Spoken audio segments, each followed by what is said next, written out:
আগামী 100 বছর না, 1000 বছর পরেও এই মাটি যদি টিকে, তো মনে রাখো এই মাটি শহীদ শরীফ উসমান হাদি রহমাতুল্লাহ আলাইহি আমার দেশের এই মাতৃভূমির এই ইমানদার যুবকের নাম আগামী 1000 বছর পরেও শ্রদ্ধার সাথে কলিজায় কলিজায় স্মরণ হবে।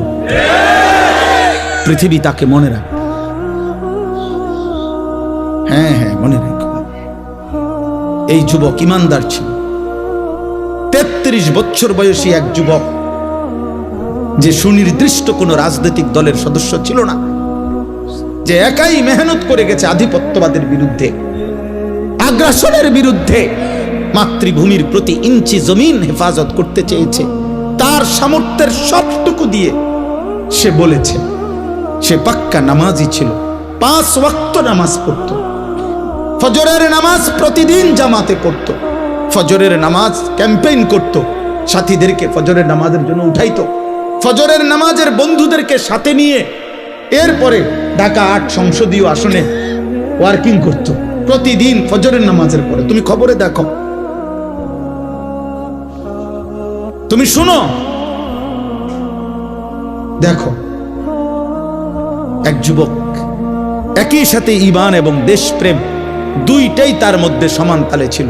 মাতৃভূমির প্রতিও প্রচন্ড টান ছিল, দেশের আজাদি স্বাধীনতা সার্বভৌমত্বের প্রতিও তার কলিজা ভরা মহব্বত ছিল, আল্লাহর প্রতিও তার মজবুত ঈমান ছিল।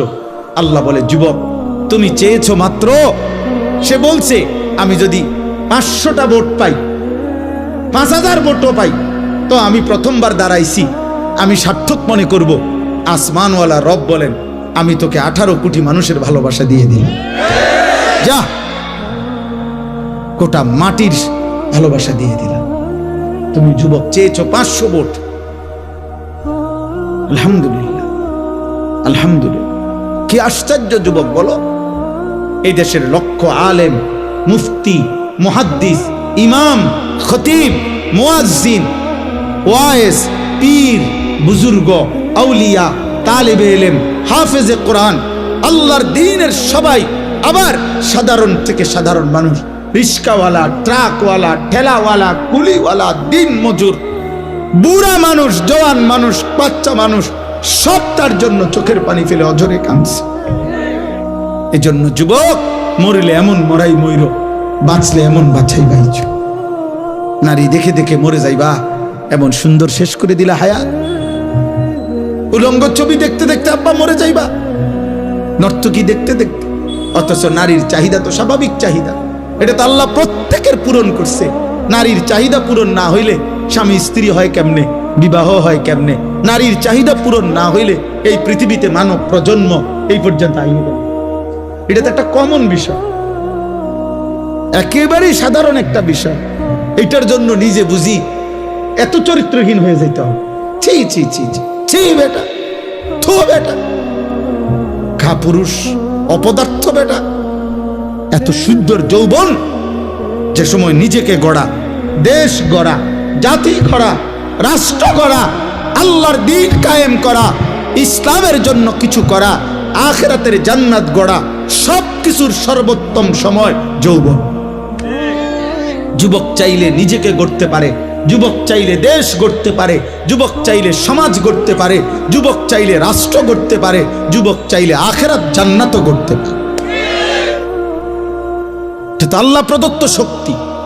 আল্লাহ নিজে বলছেন, সুম্মালি তাবলুগু আশুদ্দাকুম, আমি আল্লাহই তোমাদেরকে যৌবনকালে শক্তির পূর্ণতা দিয়েছি।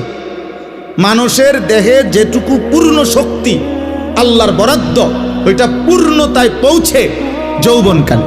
ওয়ালাম্মা বালাগা আশুদ্দাহু, কোরআনের অনেক আয়াত। বালাগা, আল্লাহ বলেন শক্তি তার পূর্ণতায়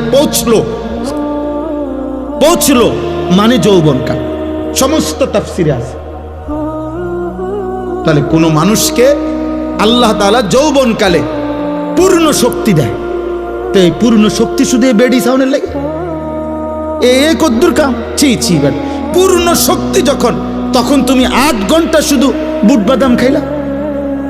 পূর্ণ শক্তি যখন, তখন তুমি এই বন্ধুদের আড্ডায় সারাটা রাত শুধু মোবাইল দেখতে দেখতে শেষ করে দিলে। আস্তাগফিরুল্লাহ, আস্তাগফিরুল্লাহ। ছেলে হইল বুঝ, আমি কোনো নির্বাচনী ক্যাম্পেইন করতে আসি নাই, আমি কোনো মার্কার পক্ষ হয়ে আসি নাই বাবা, আমি নিজেও কোনো প্রার্থী না। অতএব আমি শুধু বুঝাইতে চাই, তোমরা অনেক যুবক আসছো, কিশোর আসছো, তোমরাই জানো তোমরা কেন আসছো। যদি বলো আল্লাহর জন্য আসছি, যদি বলো হুজুর কোরআনের কথা শুনতে আসছি, তাইলে বাপ তোমরা বলো আজকে যারা এতগুলো ছেলে আসলা, কিন্তু এর মধ্যে অগণিত ছেলে আজকের মাগরিবের নামাজ পড়ো নাই, তাইলে তুমি কেন আসলা? তুমি তো আল্লাহ চেনো না। তুমি কি শোনো নাই কোনোদিন মুসলমানের বাচ্চার উপরে নামাজ ফরজ? তোমার মা বলে নাই, তোমার বাবা বলে নাই, তোমার মক্তবের হুজুর বলে নাই, তোমার জুমার নামাজের বয়ানে ইমাম সাহেব শুনায় নাই, তোমারে কেউ আল্লাহ চিনায় নাই? এই সমাজে যেখানে চারিদিকে মসজিদ, চারিদিকে কম বেশি মাদ্রাসা আছে, প্রত্যেক পাড়ায় মহল্লায় এলাকায় গলিতে গলিতে আলেম ওলামা আছে, হাফেজে কোরআন আছে, ইমাম মুয়াজ্জিন আছে, তোমার বংশের কত লোক নামাজ পড়ে, এত নামাজের পরিবেশের ভিতরেও তুমি আল্লাহ চেনো না, তো তুমি নাফরমানদের জায়গায় গেলে কি করবা? যেখানে ডানে বামে, যেখানে কেউ নাই ইমানদার, সেখানে শিরিকের অঞ্চলে, কুফরের অঞ্চলে, মুশরিকের কোন এলাকায় যদি এই যুবক যায়, আপনি বলেন সে কি করবে? বুঝেন নাই কথাটা? যেখানে তার চারদিকে নামাজের পরিবেশ, তার বাবা মা নামাজ পড়ে, তার দাদা দাদি নামাজ পড়ে, তার নানা নানি নামাজ পড়ে, তাগো গ্রামের কত মানুষ নামাজ পড়ে, সে যেই রাস্তা দিয়ে যাও প্রত্যেক নামাজের ওয়াক্তে একজন দুইজন চারজন মানুষ হইলেও দেখে যে এরা নামাজ পড়ে আছে, এ আজান শুনতেছে। ইন্ডিয়ার এমন অসংখ্য, ইন্ডিয়ায় এখনো এমন অসংখ্য এলাকায় প্রদেশ আছে যেখানের মানুষ মুসলমান জন্মের পর থেকে কোনোদিন প্রকাশ্যে মাইকে আজান শুনে নাই, নিষিদ্ধ। আমি তো ইউপি গেছি, দেখছি সেখানে মাইকে আজান নিষিদ্ধ। তাইলে আমার বলার উদ্দেশ্য হলো ভাই, এটা বুঝতে শেখো ভাই। পৃথিবী বিখ্যাত, সারা পৃথিবী বিখ্যাত এই কওমি মাদ্রাসার মূল যেই প্রতিষ্ঠান দারুল উলুম দেওবন্দ, ওইটা যেই প্রদেশে, ইউপি, ওই প্রদেশে প্রকাশ্যে মাইকে আজান নিষিদ্ধ। তাহলে যে অঞ্চল ইউরোপ, আমেরিকা, যেখানে চারিদিকে মুশরিক, যেখানে চারিদিকে উলঙ্গ অর্ধ উলঙ্গ মানুষ, যেখানে জিনা ব্যভিচারের স্বাভাবিক ফ্রি মিক্সিং, যেখানে যৌনাচার স্বাভাবিক বিষয়, ছেলে মেয়ে সম্মত হলে কোনো পাপ নাই, কোনো অপরাধ নাই, রাষ্ট্রীয় কোনো বাধা নাই, সমাজের কোনো বাধা নাই, কারো থেকে কোনো নিষেধ নাই, তো সেখানে তুমি গেলে কেমনে টিকবা? তোমার মাতৃভূমি চারিদিকে মুসলমান, এখানেই আশ্চর্য। মানে আমি অনেক চিন্তা করি, আমার অনেক ভাবনা এটা, এই 18-16 বছর আর 20 বছরের ছেলে যেগুলো এক ওয়াক্ত নামাজ পড়ে না, আমার কাছে মনে হয় মানে তার চাইতে বড় গাদ্দার মানুষ এটা। আরে বাপরে বাপ,